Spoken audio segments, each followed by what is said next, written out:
एकनाथ शिंदे पर कॉमेडियन कुणाल कामरा की टिप्पणी पर आचार्य प्रमोद कृष्णम ने भी प्रतिक्रिया दी है। उन्होंने कहा कि कॉमेडियन का कर्तव्य कॉमेडी करना है। कॉमेडियन का तो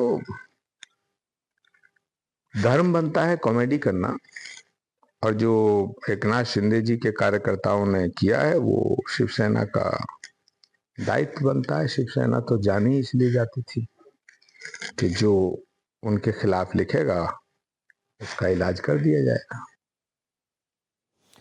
अभिषेक हमारे साथ इस वक्त जुड़े हुए अभिषेक पांडे हमारे संवाददाता मुंबई से। अब सियासत पूरी तरह से एक बार फिर से गर्मा गई है। नागपुर हिंसा के मामले को लेकर उधर कार्रवाई चल रही है और इधर कुणाल कामरा का ये जो वीडियो आया है उसके बाद अब आमने सामने एक तरह से फिर से हम कह सकते हैं मुख्यमंत्री देवेंद्र फडणवीस और उद्धव ठाकरे हैं।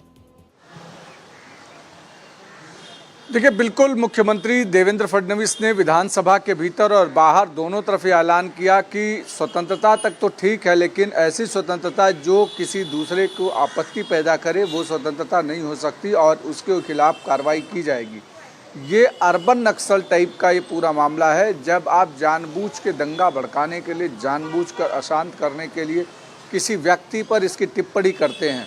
उन्होंने कहा कि अगर कुणाल कामरा को इस तरीके का कहने का आदी है तो उनको ये समझना चाहिए कि 2024 में जो विधानसभा के चुनाव हुए उसमें ये क्लियर हो गया कि असली शिवसेना किसके पास है और किसको मैंडेट मिला।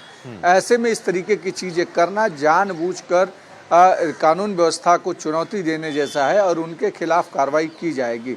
हालांकि अपोजिशन उद्धव ठाकरे और आदित्य ठाकरे दोनों ने कहा कि जब कुणाल कामरा का नाम नहीं लिया, कुणाल कामरा ने कोई नाम नहीं लिया तो कैसे एकनाथ शिंदे के ऊपर ही वो टिप्पणी है ऐसा समझा गया। लेकिन जिस तरीके का उनका ओरेशन था, ओरेट जिस तरीके का उन्होंने जिस तरीके से बातें कही, उससे ये क्लियर हो गया कि ये कहीं न कहीं आपत्तिजनक टिप्पणी एकनाथ शिंदे को लेकर की गई थी, जिसके बाद आज विधानसभा में भी हंगामा हुआ। विधानसभा में शिवसेना ने वॉकआउट किया, सदन में हंगामा किया, जिसके बाद मुख्यमंत्री ने इस पूरे मामले में जांच का ऐलान किया और कहा कि कुणाल कामरा को गिरफ्तार किया जाएगा। उसके बाद जाकर शिवसैनी शांत हुए, लेकिन इस पर सियासी ड्रामा काफ़ी तेज़ी के साथ आज पूरे दिन भर विधानसभा के अंदर और बाहर दोनों तरफ मचा रहा।